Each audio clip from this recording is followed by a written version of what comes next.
All right, we are live. Thank you, everyone, for joining us. Once again, we are going to help you dominate your fantasy football drafts this late summer and early fall. Nothing better than trophies, virtual trophies. I see a trophy right behind you, Eric, and I'm wondering if that is an actual fantasy football trophy and if you wanted to show it off. Oh yeah, home league trophy for sure. So yeah, it's beautiful. I don't know if the camera will pick that up, but Oh, it's a that's beaut. great. I Yeah, mean, it's a small one. It doesn't have to be gaudy or anything like that. yeah, Um, So Eric Smith, QB list back again. We're doing running backs tonight. I'm really excited about running backs because this is where it starts to get fun. yeah. And for the occasion, I wore a Walter Payton Sweetness shirt, the best to ever do it. So I'm curious if you played fantasy football in the 70s, how many straight years would you take Walter Payton number one in these rankings? Sounds good to me. I've got an old Todd Gurley T-shirt somewhere from he won a league for me, but not sure where that one was. It's an old Rams shirt. Yeah, that's A little that dated. his peak was a little shorter than Sweetness's, but all right. Well, we're using the similar board from last time. Hey, if you like all these, let us know. Hit up the comments and hit us with your questions. And if you can hit subscribe on the Second City Gridiron YouTube, trying to hit 1,000 subs before the season starts, helps out a lot. We've got a lot going on here. That'd be really cool if you could do that. I'm going to turn off this crawler now so that we can see the whole web page though. And the board, like last time, we've got the elite tier, star tier as the S, lockdown RB1, the guys that we feel really confident will finish as an RB1 as the A, the boomer busts at the B, the more boring guys, but they got a high floor at the C tier. And then D and E, we're kind of playing with this idea of like a third down back, guy that can catch out of the backfield. Maybe you bump them up a little bit if you're in a PPR league. And then guys down on this next tier, E tier, are going to be guys that you're hoping will get touchdowns, got goal line carries, things like that. Nothing wrong with drafting those guys. We're talking about the top 30 backs tonight. That's it. And so we will handle 31 through X later on a flex show. But before we get into any specific players, Eric, tell me about general philosophy on the backs right now this year. Yeah, so we've seen a lot of change over time. We used to have all these bell cow running backs in the NFL that got 30 carries a game, and you could just draft two running backs in the first two rounds. You hit on those, you're all set. You probably know there's been a big push in the community for the zero running back approach lately, where running backs get hurt a lot. Let's not draft them early. Let's spend that on safer receivers. I've generally settled into the hero running back strategy, which is lock down your number one running back. Then just take all the receivers you can after that and start piecing together your RB2 later.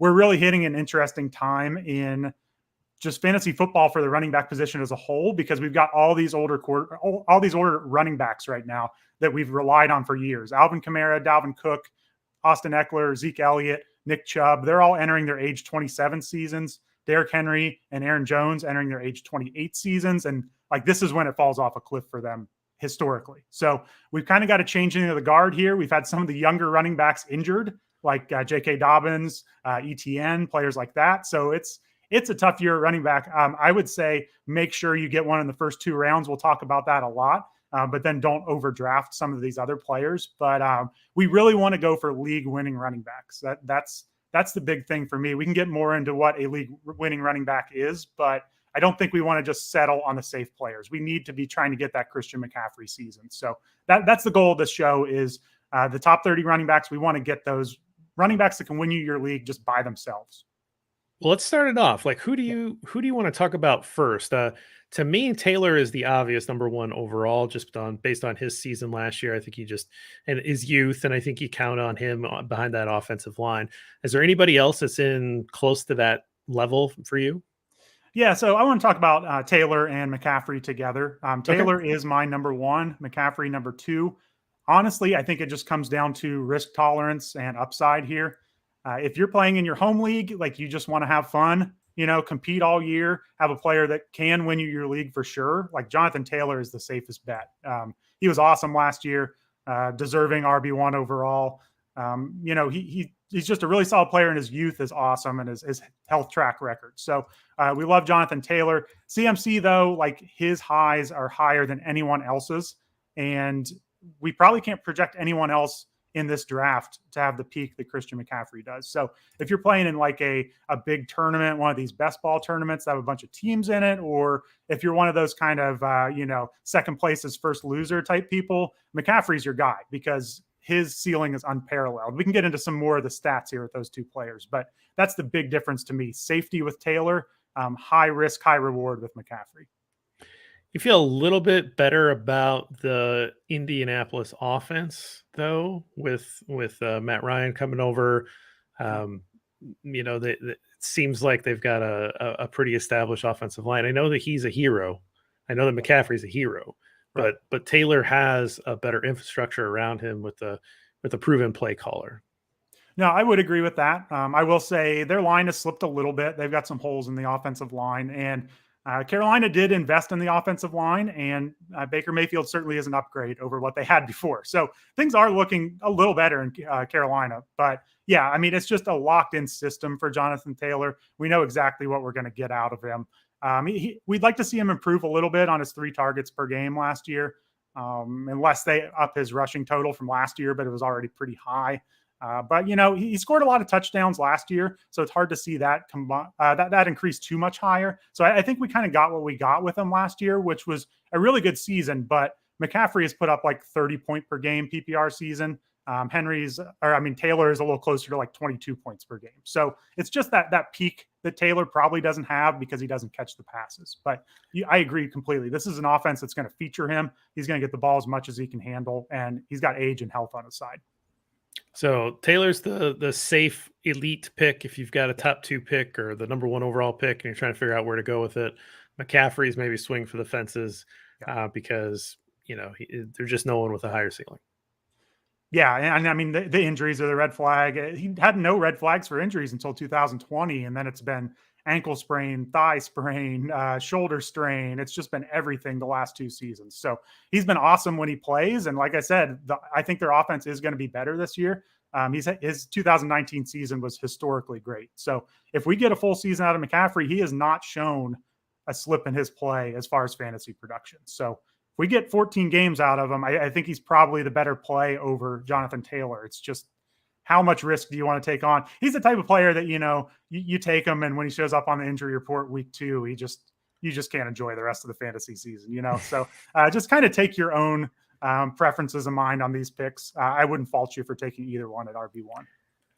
Well, I'm not going to have a chance at either of these guys. They're going to be gone well before I'm going to be able to pick in my league that I'm thinking about here. But who do you got next? Let's move on. Let's continue with the star players.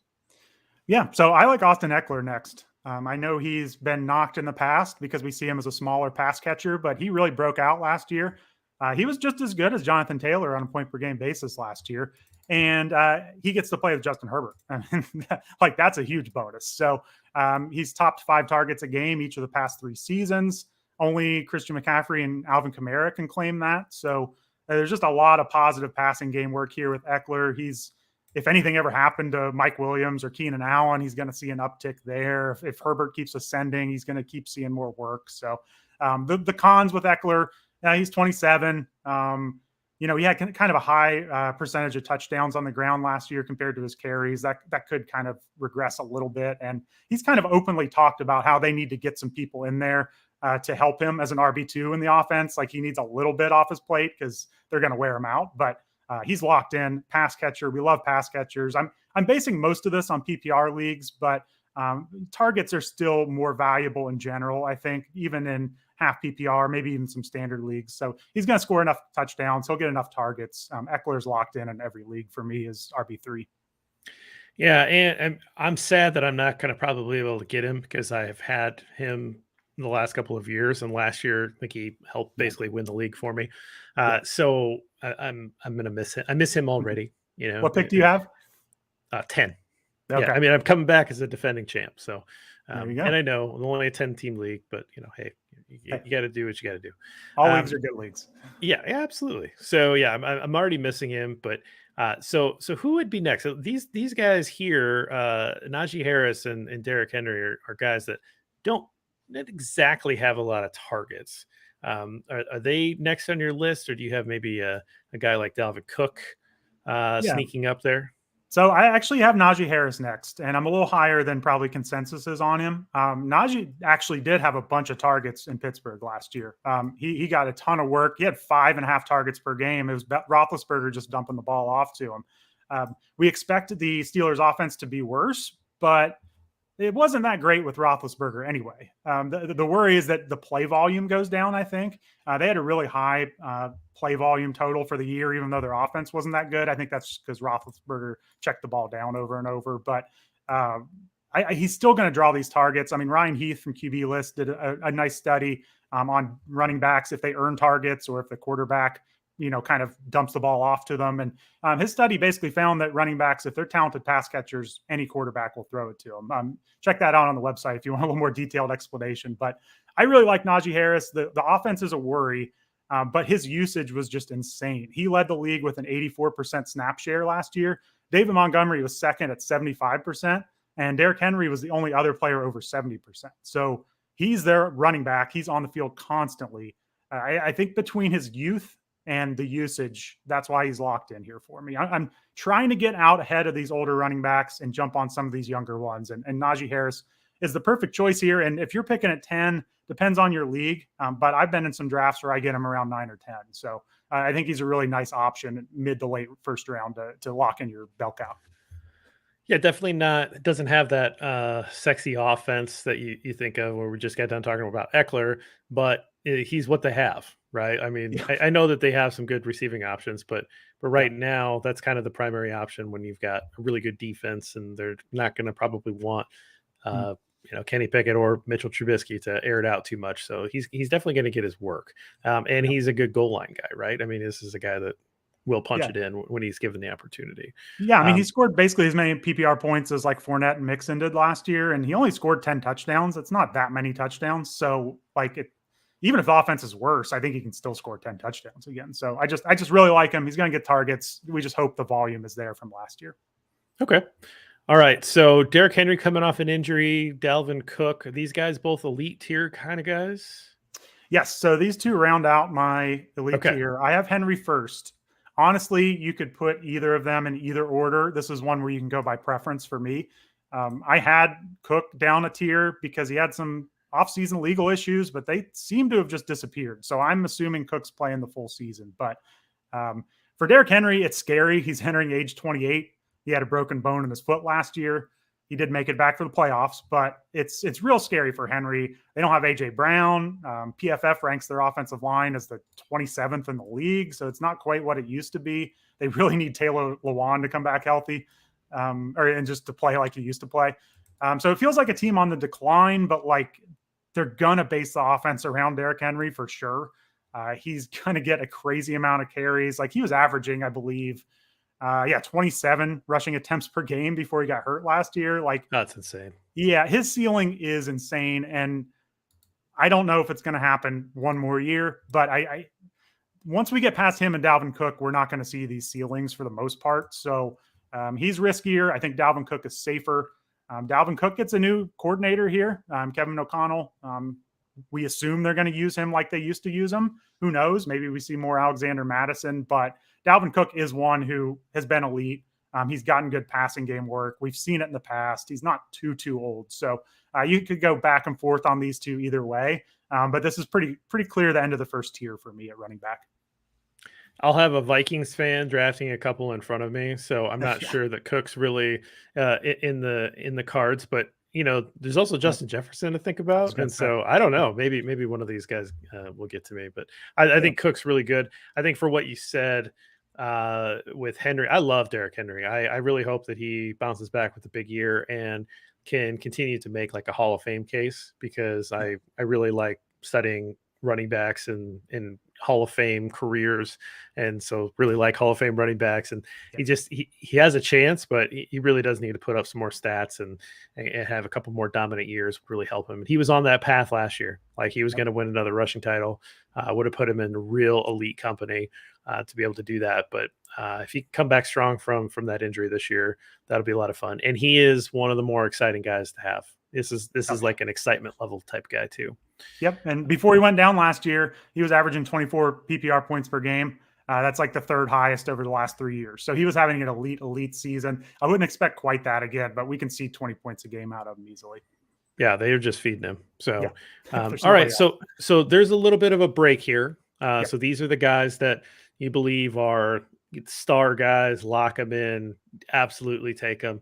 The next, the A tier, we believe that these guys can finish RB1. But at what point, like you're gonna have, you're gonna let us know when it's like, hey, actually, maybe just make sure you take a top wide receiver, right? Like make sure you tell me that break. But who's next? Let's start off the A tier.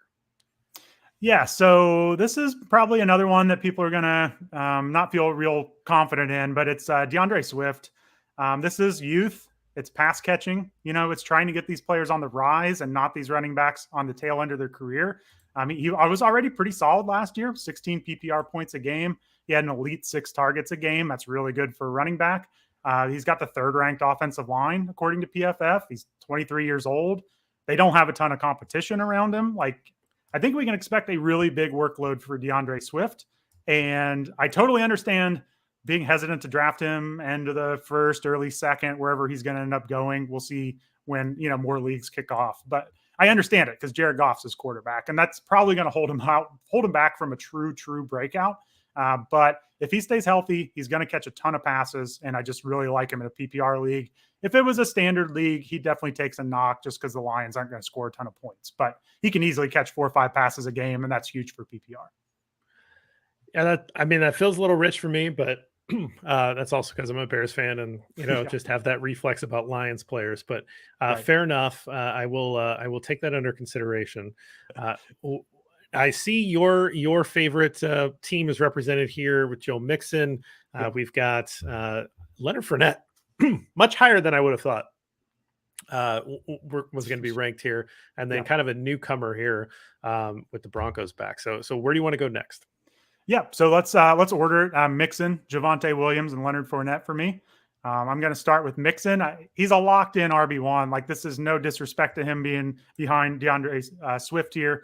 I just think it's maybe his ceiling's not so great. This has really stuck with me. The Athletics' Paul Dehner Jr., the Bengals beat writer, kind of broke down Joe Mixon's 3rd down snaps last year. And starting in week 13 against the Chargers all the way through the Super Bowl, Mixon played under 2 3rd down snaps per game on average. So they've tried to use him in the passing game. I don't think they trust him blocking.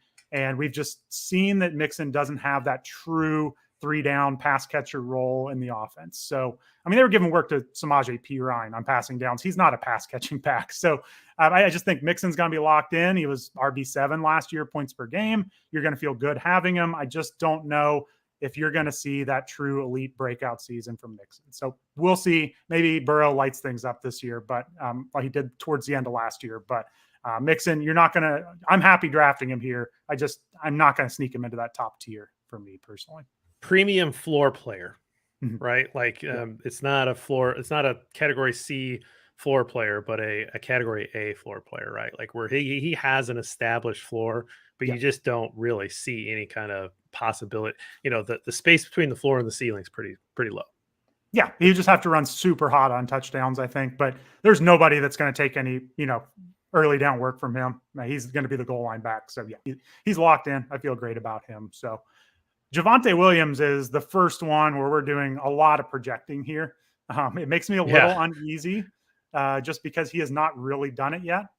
But at some point, we have to take a stance on these players that are young and talented at running back. And I don't know how much you got to see of him last year, Jeff, but he's a really good running back. They trusted him in the passing game as a rookie. He had a 10% rookie target share, even with Melvin Gordon around, who's a trusted passing down guy. They're getting Russell Wilson, which is just going to completely unlock this offense. No matter what you think of Russell Wilson, at this stage of his career, he's better than Drew Lock and Teddy Bridgewater. So we're really betting on this. It could be a timeshare with Melvin Gordon. I still think he's going to be useful. It's just a matter of can he really break out. But he breaks as many tackles as anyone in the league, and he's trusted on 3rd down. He catches passes. This is definitely your first swing or miss pick of the draft. But I think he's talented enough and in good enough of a spot where I wouldn't consider him a boom player. I think there's so many ways this goes well for Williams that I'm willing to roll the dice on him in the 2nd round if I missed a running back in the 1st round. Are you much higher than like industry standard? Like, where's the ADP on this guy, and where are you at? Is this kind of like you're putting your flag in the ground here, or is this really where all the rankings are going to have him? He is, I'm looking at Fantasy Pros ECR, so the rankings right now, average rankings, and he's at 12. So I'm not Okay. too far ahead of him. ADP wise, I could get you that for just a second, but this is generally where he's going. I think Okay. people would make a case for a couple of the guys after him here above him, but it's the same tier. So he's going to cost a premium for sure. Sure. Okay. So I can kind of buy that, especially I continue to put the little fireworks next to AFC West guys because I'm all in on that division. But For sure. Fournette, right? So here's a guy Yeah. that was highly drafted and didn't necessarily put up eye-popping numbers with Jacksonville, which yeah, okay, that Yeah. whatever. But now he's in the Bucks system, so like you got the offense there, Mhm. and he really kind of established himself as a pretty reliable guy. So kind of swung the pendulum back. Um, are you higher than most people on Fournette, or is that about where Fournette's going? So it's been a little bit of a roller coaster with Fournette because there were some reports he was out of shape, maybe a week or a couple months, maybe a month ago. But we just got news today that he's back down to his normal weight, so we might be okay here with Fournette. But if you look at this is in standard scoring, but if you look at ADP right now, I believe he's right about RB12, so not too far away. The thing with him is, I think there's questions on how good of like a running back he is just from the pure sense of, explosive plays and all that kind of stuff. I don't think Sure. he's going to wow you with what you see on the field, but he put up 18 PPR points a game last year. He was getting 6 targets a game from Tom Brady. If you're in Tom Brady's trust, like you're generally locked in for a couple of years. Even 2 years ago, 2019, he put up 17 points a game with almost 7 targets a game. Like somehow he keeps getting this passing game work. And I don't entirely understand how he keeps getting it, but they trust him in the passing game, and as long as he keeps that in this offense with Brady, he's going to score touchdowns and he's going to catch a bunch of passes. So I know it's scary because we've just kind of felt like Fournette's about to hit that cliff for a few years now. Maybe he does. He's 27, but he's just getting a ton of targets. His touchdown rate wasn't outrageous last year, so I don't see any reason he can't do what he did last year. And like I said, that was a really good season last year, 18 points per game. So I don't know if you think Rachaad White, the rookie, is coming in and taking work from him, maybe, but Brady hasn't really trusted rookie running backs in the past in the passing game. So we'll see. But it's not a ton of competition for Fournette. Yeah, Fournette posted a picture of basically his head photoshopped onto a larger gentleman's body in a suit and said like something like "time to get ready for camp" or something. And the guy had to be 350 if he was a pound. Yeah, So that was pretty good humor by Leonard Fournette. But for sure. yeah, I mean, like, all right, I could kind of buy it. Like, we're getting into the spot now where there's not no brainers, and so you are Yep. betting on context a little bit too, and we Mhm. also have to challenge our preconceived notions. And I Mhm. feel like I have a preconceived notion about Leonard Fournette, and I don't want to do that anymore. Let's open that up. And I don't think I have owned Leonard Fournette in a fantasy team No, I ever. Like, I don't think I've ever had him.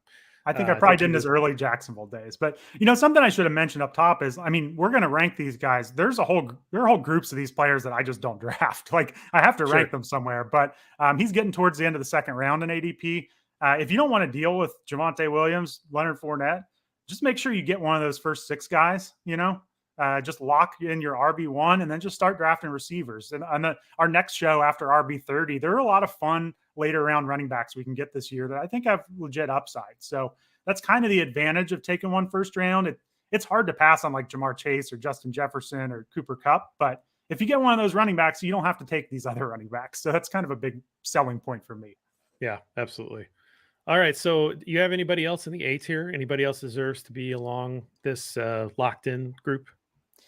Yes, I am going to sneak in some more here. And I don't, man, they're probably not locked in. Well, one of them's not locked in, but we'll get to that. Let's start with Aaron Jones. I know it's a Packer, so I'll be brief. I've been drafting him for years. They don't have anyone else to throw to. He's good in the passing game. He had a step back last year, but He didn't score many touchdowns. His carries dropped some.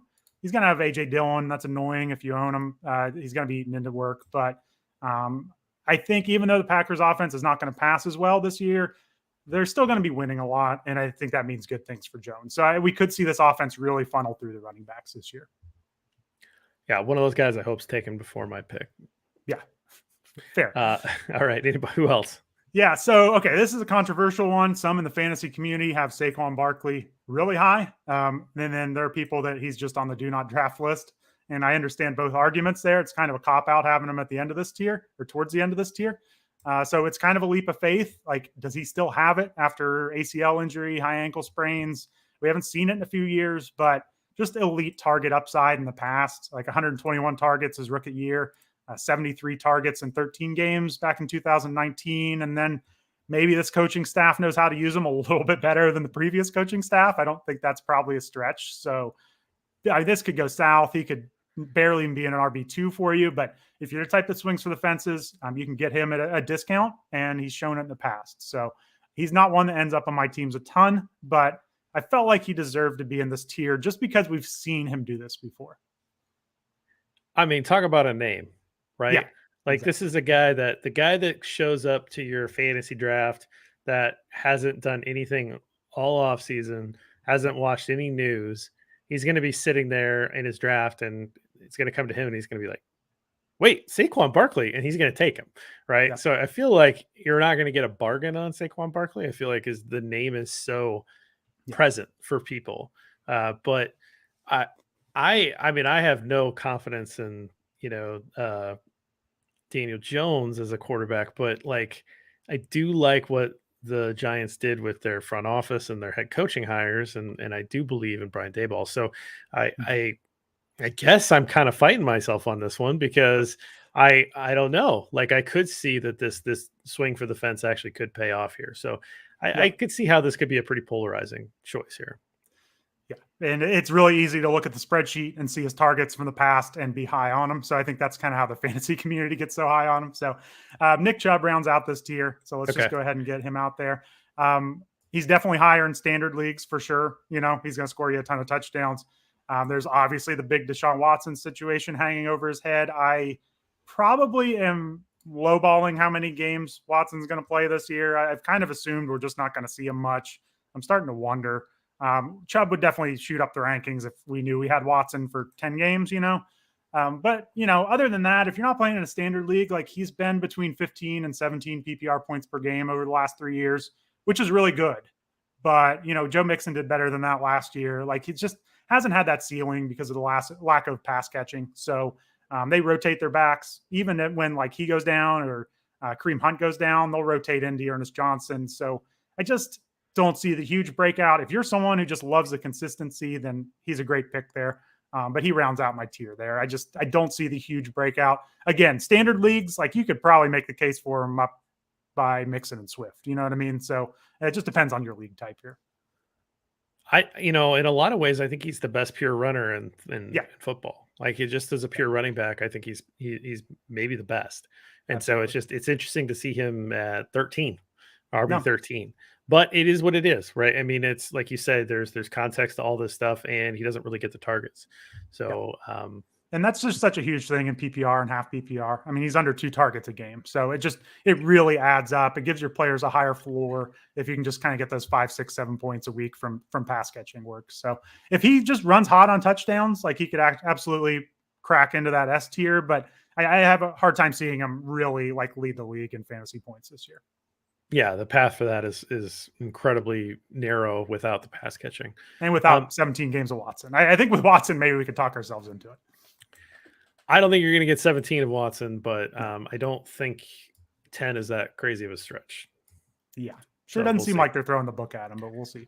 Does not seem like it. So we're going to move on to the boomer bust tier. And if you want to handle the high floor, low ceiling tier at the same time, feel free to do that. I'm going to start pulling guys up here. I'll just make a comment that there's a couple guys here that like, it's like, wait, what? You guys haven't talked about this guy yet? And I know that, and I appreciate what you said about you got to try to get out in front of this. These guys are getting older. They fall off a cliff. You don't want to be holding the bag on a running back that's 1 year too late, right? So you're trying to get out before that happens. Mhm. And I'm just like, does Alvin Kamara really deserve to be this low? Let's start with Alvin Kamara. Yeah. So, I mean, yeah, that's the thing. And I've got him in my boom tier. It's the legal situation for me. He got in a fight before the Pro Bowl. Supposedly it's on video, which we've seen is big for the NFL. I mean, they really injured somebody. It was him and some friends, allegedly. They really beat some guy up, and supposedly it's on video. And kind of the thought is if that thing ever leaks out, like he could get suspended regardless. And if that leaks out, he might be in real trouble. So it's kind of one of those things, kind of like Deshaun Watson too. I just don't enjoy picking someone who's got a suspension hanging over their heads and has gotten in trouble like that. And not saying that none of the guys above him have had issues in the past, but that's what worries me about Kamara. But I will also say, like, I don't trust this offense a ton. We're now without Drew Brees and Sean Payton. That's going to hurt his passing volume, his pass catching volume. But you're right. I mean, Kamara, if no legal issues, he's right there with Dalvin Cook at the top of the S tier. So it's just how much you want to risk getting an 8-game suspension handed down for Kamara. Oh, that is not what I meant to do. And we know playing the NFL's suspension game is impossible. It's tricky. So, it's tricky. Yeah, it can burn you one way or the other. Does he lead off this tier for you? I'm just not personally drafting him just because I just don't want to deal with the suspension. So fair enough. So basically, there's like a whole tier of ADP here that I'm just not really drafting, and Kamara's kind of in that tier. So, yeah, I actually have James Conner ahead of him, and I know this sounds crazy. He's in my boring tier. I think that's appropriate for James Conner. Okay, yeah, I was going to say he's in your boom tier. That can't be right. No. He's in the boring tier. He had a wild season last year, though. He scored 18 touchdowns last year. It was a crazy touchdown rate. We don't necessarily expect that to repeat, but they don't have Chase Edmonds anymore. It's just him and Darrell Williams and some late drafted like UDFA types. So, hey, I don't know if he's going to score 18 touchdowns again, but if he scores 13, he's still going to be good. So he wasn't very efficient. I don't really trust the Cardinals like play calling and play design and everything, but he looks like he's going to get a huge workload and he's going to score touchdowns. So he's actually ahead of Kamara for me just because I'm not worried about him getting suspended. And he was really good last year. So kind of a little bit of a hedge on I don't expect him to be like last year, but I do think he'll be useful. Yeah, a little bit of just a reminder that these two tiers are kind of go together. Yeah. It's just a matter of the higher floor, the higher ceiling, so we deal with B and C together. So fair enough, and you're not going to repeat 18 touchdowns, but he definitely will have the volume of carries because, like you said, there's not a lot of competition. So who would be next? And I mixed up all of this order. So just start telling me to pull guys up. Okay, so this is where we really go for ceiling here. I'm going with Breece Hall in the boom tier, rookie, second-round pick for the Jets. I am not someone who is hyping up this Jets offense because I don't think Zach Wilson is all that great, but I still think it's worth taking shots on Breece Hall personally. I would rather take shots on him than take shots on the receivers because I just don't know what the passing game is going to look like. But, we looked at Ryan Heath, another good article he put out a year ago for QB List was looking at league-winning running backs, the types of players that have won leagues in the past.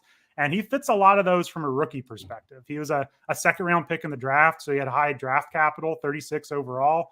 He has a 98th percentile speed score, so that means he's big and fast, a good combination.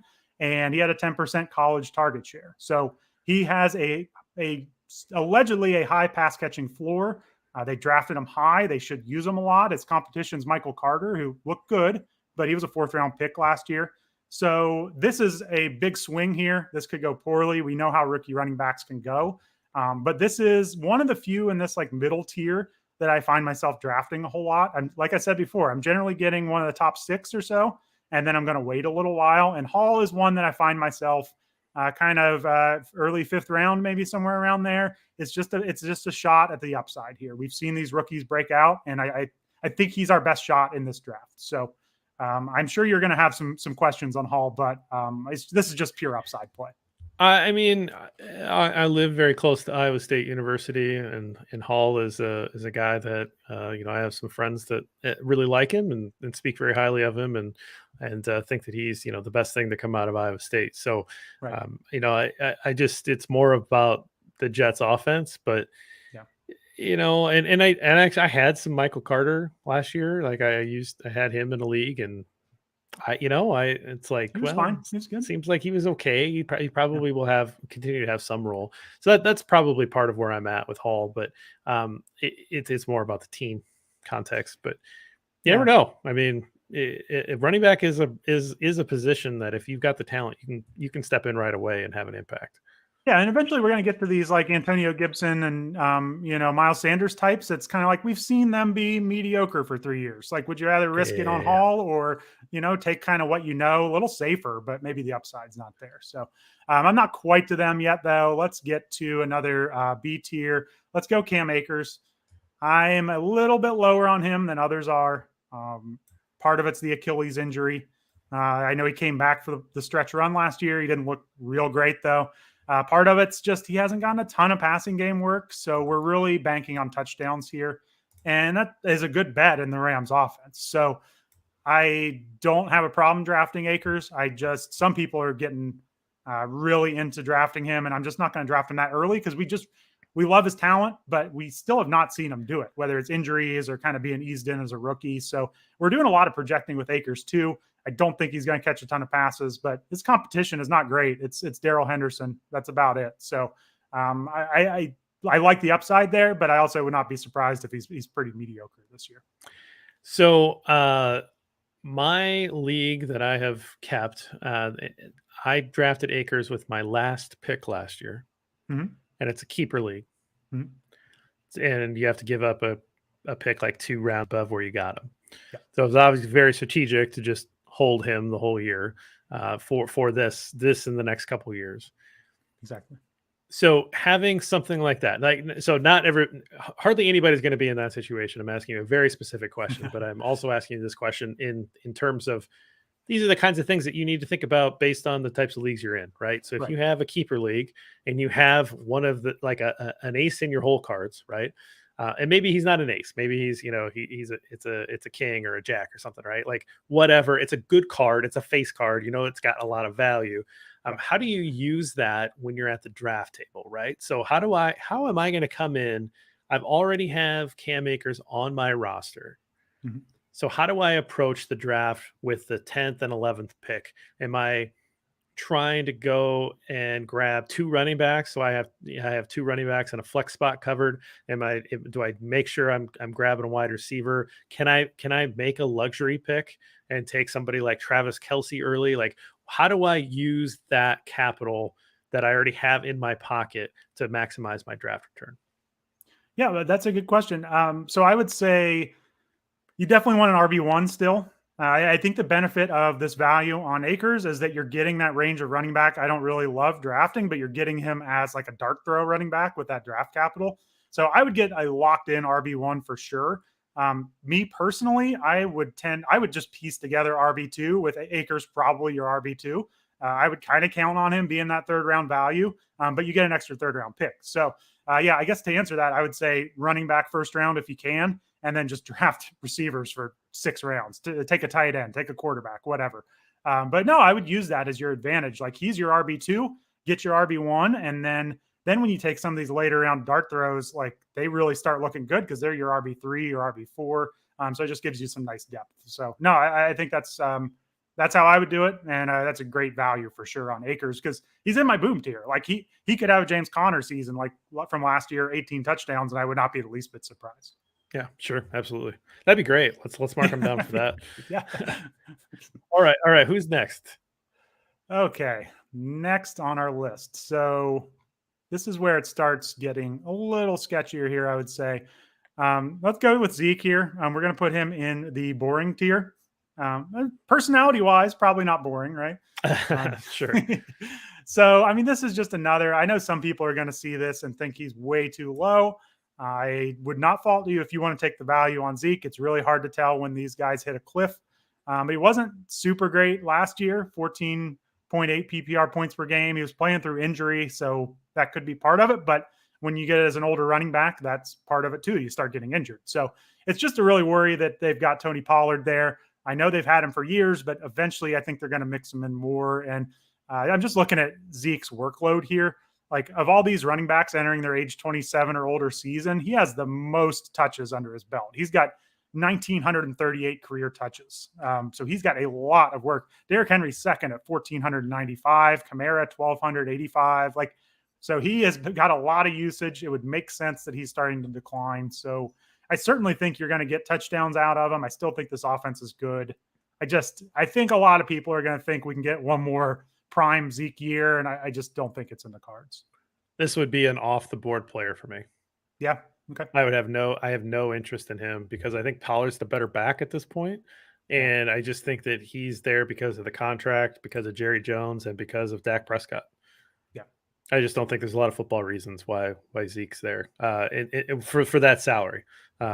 So I think that from a football standpoint, I don't think so. Yeah, and I don't think I've drafted him. I've done a lot of drafts this offseason. I don't think I've taken him. And it feels like they're missing so many weapons this year compared to last year that they can't just get by just running Zeke up the middle for 4 yards a carry. They're going to have to get some more explosive plays, and I think that means more Pollard. It might be easier for teams to just stop him anyway, like with less weapons in the passing game. So, yeah, I'm right there with you on Zeke. All right. Who's next? Let's get to David Montgomery. This is boring tier for sure, but he's been sneakily good in fantasy football. So really, for fantasy football purposes, he's not all that boring. He's been a productive player.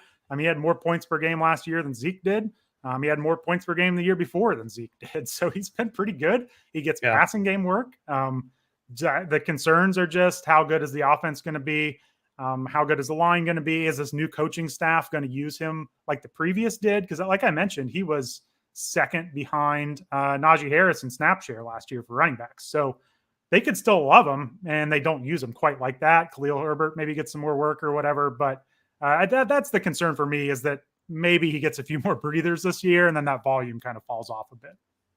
Yeah, I think that from a carry share standpoint, I could see it going down and having Khalil Herbert take a little bit more of the load. But I wonder if there's going to just be more volume overall, so the carries might be the same. I personally, and I know this is bias, I personally would put him ahead of Zeke. I would take Montgomery, but again, I'm a Bears fan, so I understand that I can't be trusted on this issue. But I think that there's more positives to his game and what they're expecting out of him. Now, is that offensive line going to coalesce? I don't know. I mean, they have improved it over the last couple of days with some signings, with some veterans, and they've got some guys that could develop. So I'm kind of, again, if you're a Bears fan and you're in a fantasy league, you're probably in it with other Bears fans. He's going to get overdrafted. If you're listening to this and you're not a Bears fan and no one in your league's a Bears fan, I think there's value here. This is somebody in this area that I think is worth taking, because I think it's going to be a solid RB2. Yeah, and I am intrigued by the Bears because there's a chance they're just play calling is better. That's always a sneaky spike with these coaching changes. And I still think Justin Fields is good, even though the coaching staff hasn't really shown that with the team they're fielding. I know that's a whole nother topic, but I would be supporting Justin Fields, and let's rock and roll here. So we'll see. Maybe we can just make this work just with Fields and Montgomery and Mooney. Yeah, that's possible. Yeah. All right, who's next? So let's go with Elijah Mitchell. He's going to be boom bust for sure, because 49ers running backs, Kyle Shanahan. Everyone's scared of this. Nobody wants to draft the expensive 49ers running back. So because of that, I'm not drafting him a ton. I would tend to, the next show, we'll get to some of the guys I would draft cheaper. But he really took over the backfield last year. I mean, I know it can change from year to year in San Francisco, but they really trusted him. He was a 6th-round rookie. They gave him the ball a ton. He scored 15 PPR points a game with almost no passing game work.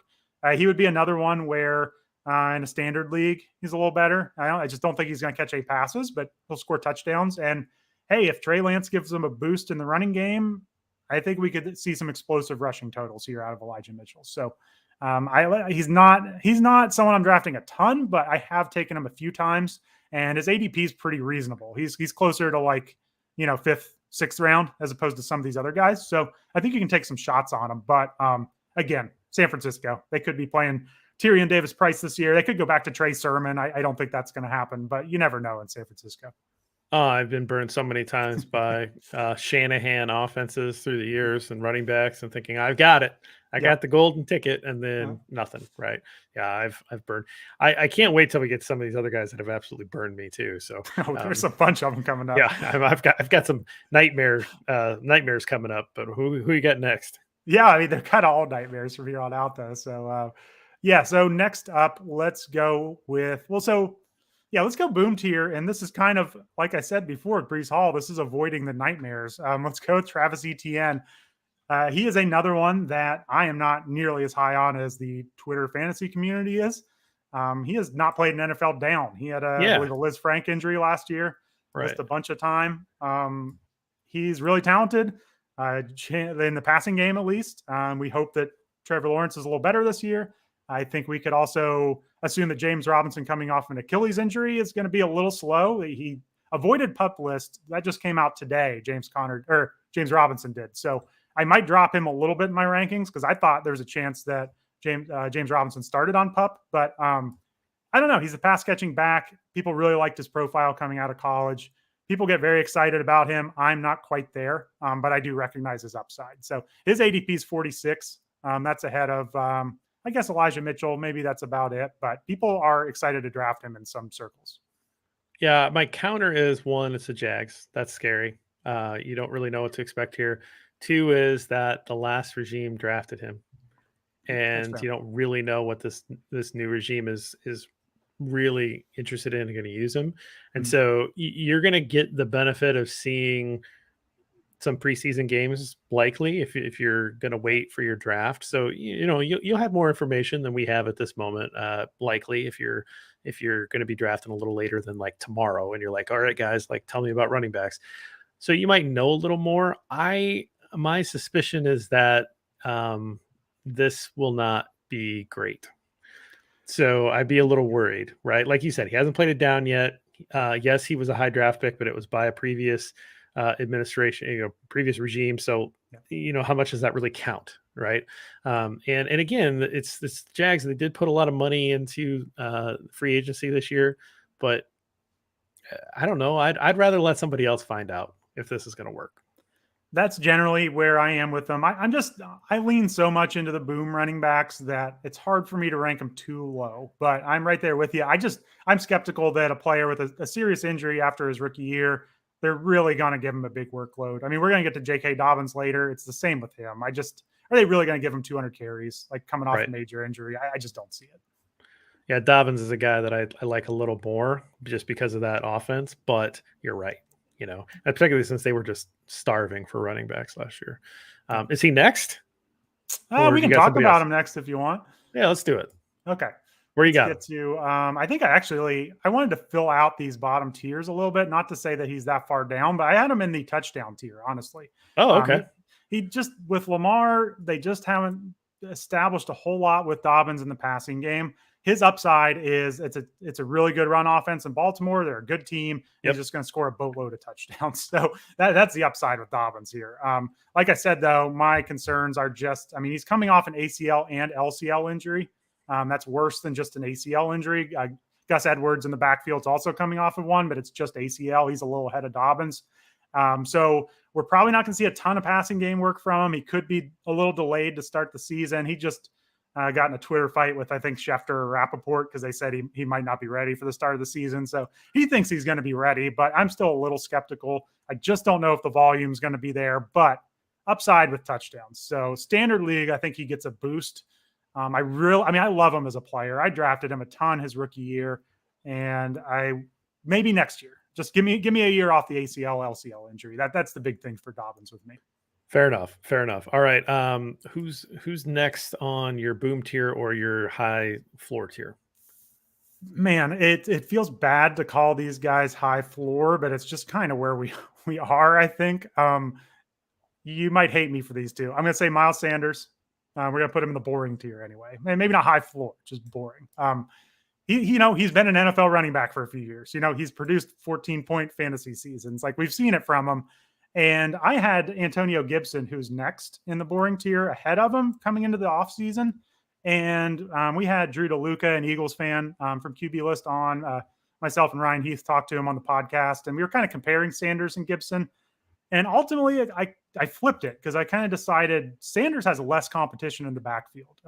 He's got Kenny Gainwell, who's kind of a pass catcher, and Boston Scott. They don't have Jordan Howard right now. Like, it's pretty thin there. And I think they're going to be a better team. They got a better offensive line. I know maybe you're not the biggest Hurts fan, but they have good weapons in the passing game. So Sure. I ultimately decided if I'm going to take one of these frustrating guys, at least give me Sanders, who I think maybe could have a route to a bunch of touchdowns. Gibson is next. Gibson's a talented player, but they just drafted, I believe, a third-round running back. Was it Brian Robinson? And they've already got McKissick in the passing game to eat work from Gibson. They brought him back when he was a free agent. So I just think Gibson has more competition, and he's in a worse offense. So that's how I landed Sanders above Gibson, when about probably 2 weeks ago I had him flip-flopped. These are two guys that I have just nightmares about. These are two guys that I have invested a lot in over the last couple of years, and like nothing, right? So these are guys that I'm once bitten, twice shy, or whatever the phrase is, right? Like I can't do it. I can't do it with these guys. They have to be super value and drop probably a round or two below ADP for me to be like, all right, fine, I'll put them on my team. But I will say everyone else is. So Gibson hasn't quite fallen as much. I think he's going to fall a lot more, though. But Miles Sanders is down to like ADP of 66. So, we're starting to talk there. He's starting to get into the range where maybe you can talk about it. This is kind of a tier I'm just staying away from. So I don't blame you. Fair enough. All right. What's next? Sorry, my neighbor's driving a race car down the street. All right. Next up, we have I think we're down to the lower tiers now, but let me just make sure before. So that rounds out our Joe Burrow running his sports car, or Jamar Chase, like all the Bengals players running by your house. Not quite my neighborhood. I wish it was, but no. So okay, let's get to next. We're going to go to the PPR tier. CH. Yep, he's another one. And he's not even that much of a PPR back. He just is more of that than a touchdown back. Like, that's been the big disappointment with CEH is I thought we were going to get, 6-7 target games from him all the time. And it just has not happened. There are some excuses you can make for him in the past. Like, supposedly last year he came into camp, and we didn't know it, but he had like gallbladder surgery and was super underweight last year. Of course, we didn't hear that till like a year later. It kind of sounds like excuses, but hey, if he lost a bunch of weight, I get it. But he's on the PUP list just as of today. Might not mean anything. I just wanted to mention that. But, he's not been very good, but he's 23 and he plays for the Chiefs. You know what I mean? So It's hard for me to completely give up on him. But he's another one. I think he's burnt all of us for a couple of years now. Yeah, I've never had him because, someone's always got him, Chiefs fan, or, even just the pure appeal of a highly drafted guy on a high volume offense, right? And so I've never actually had him on a team, but I mean, you follow these certain rules. There's certain rules that you kind of follow as a fantasy player, and you're like, well, this guy's got a high pedigree and he's on a really high volume offense, so this is going to be a good pick. And so far, it's just been disappointment. So then this is kind of like, you're seeing it with these last, probably 6 or 7 running backs we've mentioned, but this is why I avoid this tier because, we'll get to these on the next show, but like someone like James Cook, the rookie for the Bills, I can take him 40 picks after CEH, and maybe he's just better than CEH is. He isn't just as good of an offense. So this is kind of why I get one early. 2, if you're really like, you just really love hammering running backs, and then let's wait till our next show to get some of these guys because the rest of this list, there's some upside in these guys actually here, but it's just, there's a lot of warts on these players. So who's next? I'm actually surprised Josh Jacobs is still around just because of how highly drafted he is. And I think that the Raiders offense could be pretty good, but I'm not a Josh Jacobs fan. So it's not like I'm sitting here like pounding the table for him.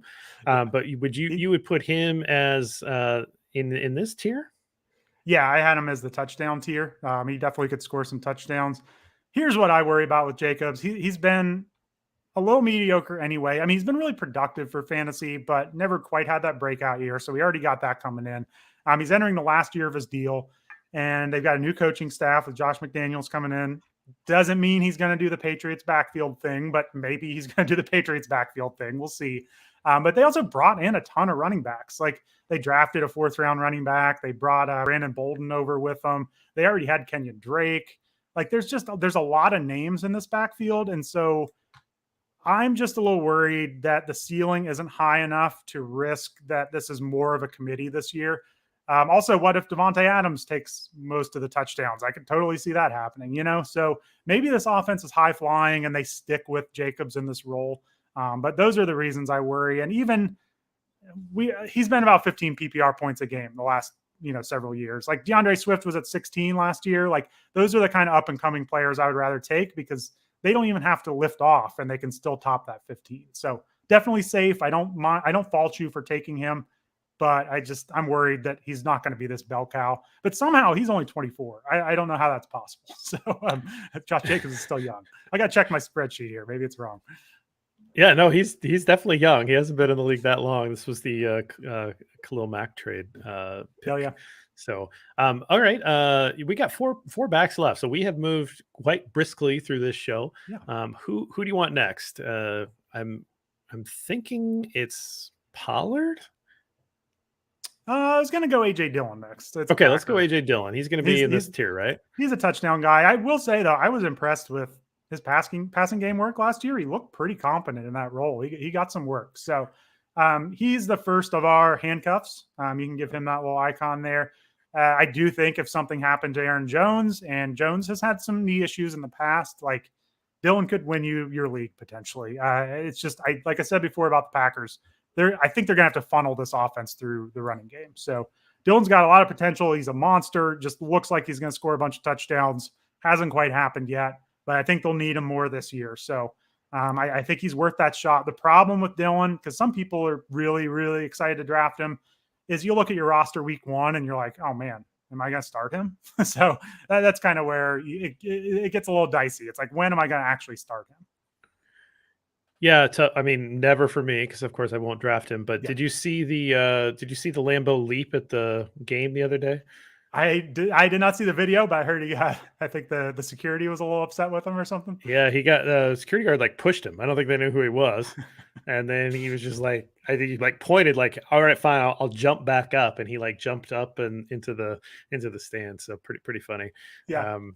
So I don't know. I mean, again, he's a Packer. I'm not gonna like him, but I kind of like that clip. That was pretty funny. Yeah. All right, who's next? So let's go ahead and just talk about Pollard because really these last ones are just interchangeable here. Yeah, I have him in the target section. I think we could see a jump there in his workload in the passing game. So it's kind of one of those situations where if you are going to be down on Zeke, then I think you need to be fairly high on Pollard. Like, somebody's going to eat in this running game. I still think the offense is good. The offensive line is worse in Dallas, so that's worth factoring in. The talent is worse, but like we said before, I think they're going to need him. So he's the more explosive back.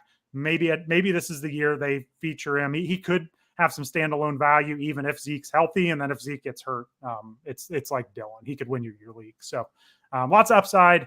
I think maybe a little more playable from week 1. Maybe I should have him above Dillon. I just kind of trust the Packers to be playing with a lead more and just hammering the run game. That's kind of why I have Dillon ahead. But they're pretty much the same player this year. Yep, absolutely. Fair enough. And like I said, these are the only two guys that get the handcuffs on this show. We'll use those handcuffs a lot more next show. Yeah. But these are the first guys that are doubled up on a team. So we got 2 guys left. Who would you like to attack first?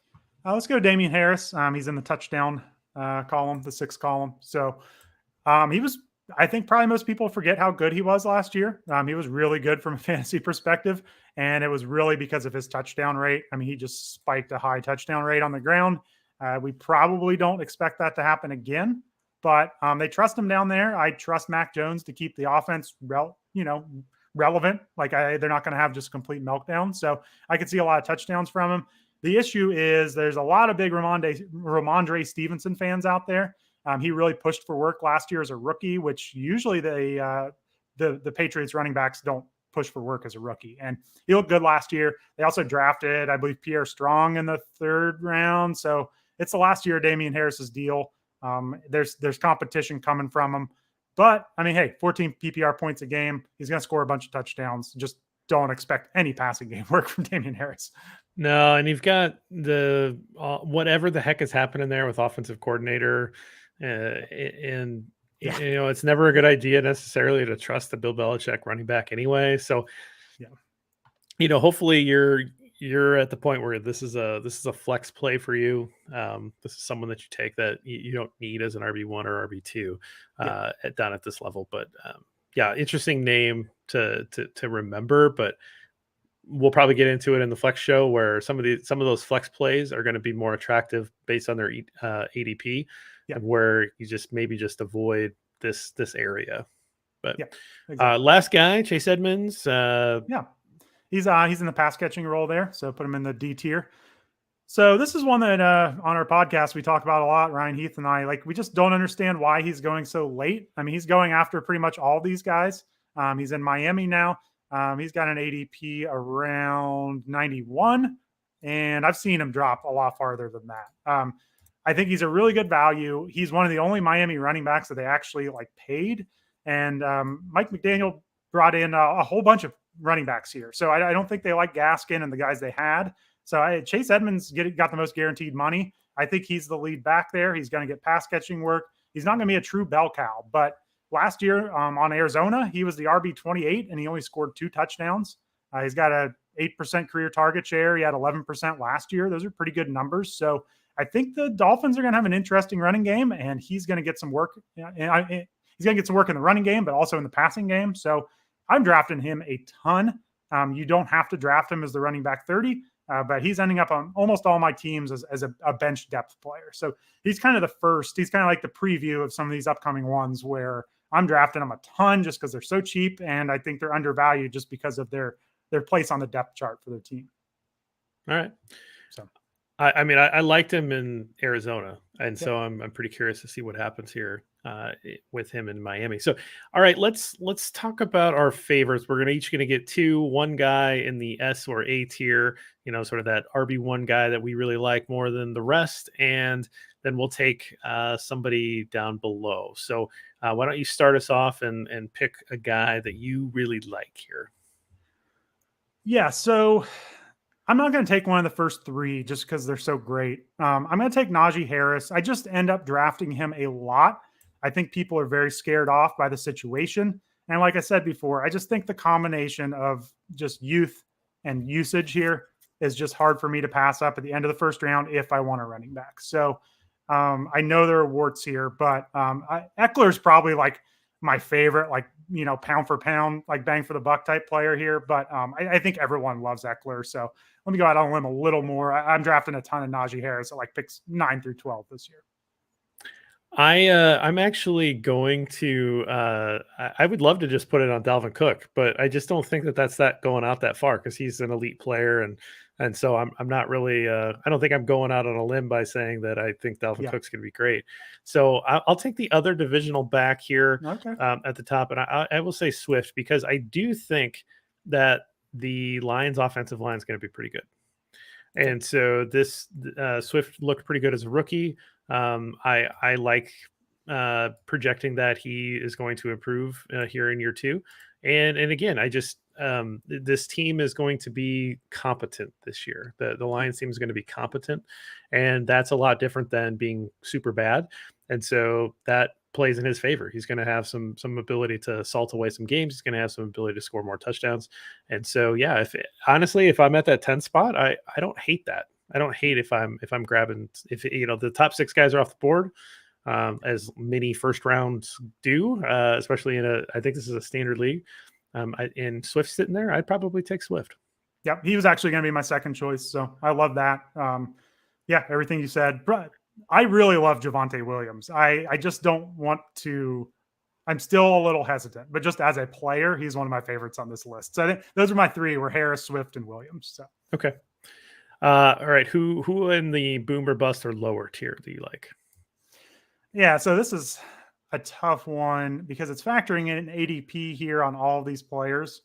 Sure. But I want to represent who I'm actually drafting here.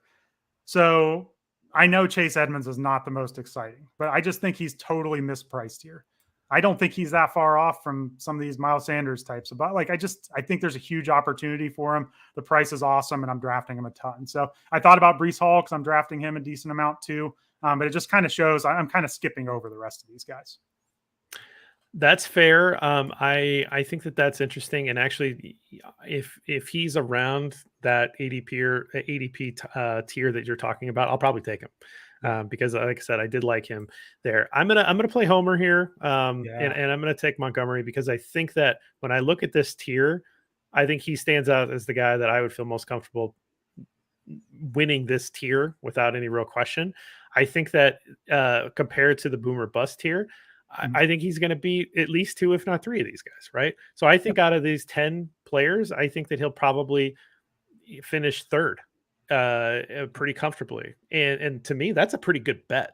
I'm not necessarily always a high floor, low ceiling guy, but when you're talking about RB2, I actually think that that's really nice. Having consistent points from an RB2 is a really nice way to build points on a fantasy team. Go out and get your RB1 and have that guy win you weeks, or, have your quarterback, stack your quarterback, wide receiver, whatever, strategy that you have and win games that way. But having your RB2 give you steady, consistent points is not a bad thing. And of all these guys, I feel like he's going to deliver for you. Yeah, and we'll get into it more when we build the overall board. This gets really complicated when you start looking at the receivers that go in the same range. So that's a whole nother conversation. So that's kind of the only reason I don't draft the Montgomery types, is just because I'm usually drafting a receiver. But I agree with you. And like I said before, I'm all in on betting on Justin Fields. So let's go. Absolutely. Yeah. I'm excited. I'm headed out to Chicago tomorrow, and I'm going to be at camp then the rest of the week. And so I'm ready to talk real football, and I'm ready to do this. Little programming note: if you've been joining us, you've been watching these, really appreciate that. Again, if you can hit subscribe, that's going to help us out a lot. We're going to take next week off. QB List is launching their new, 7.0 or whatever it is. Sorry, I'm just guessing. And so Erik's going to be super busy with that. And I've got some stuff going on next week. So we're going to take a week off and prep for probably a top 30, top 35 wide receiver show. And then we'll come back and we'll do flex players, where it's all those wide receivers and running backs that we didn't talk about in those 2 shows. And then we'll do the final, wrap it all up, how to kind of think of the whole board, how to put it all together. And hopefully we'll have all of the resources here for you on how to think about this going into your drafts, which I know a lot of you go into the draft, your fantasy drafts in the last couple of weeks of the summer. So really been fun, Erik. Any final thing you want to plug before we get out of here? No, just like you said, August 2nd, we plan on launching all of our rankings for the website. We're going to have a ton of podcasts, so check out the QB List Fantasy Football podcast. Got some good stuff. We just started our team preview series, so we got the AFC North up. Ryan Heath just took a look at sophomore wide receivers, so just check out QBList.com. We got a lot of stuff, fun stuff coming. It's kind of full gear already, but especially next week, we're going to be like full fantasy football season mode. So it's an exciting time of the year for sure. Awesome stuff, Erik. All right. Well, you can find Erik at Erik Smith QBL on Twitter. I am at Gridironborn. Hit us up with any of your questions. And until next time, keep mock drafting. Yes. And we'll see you then.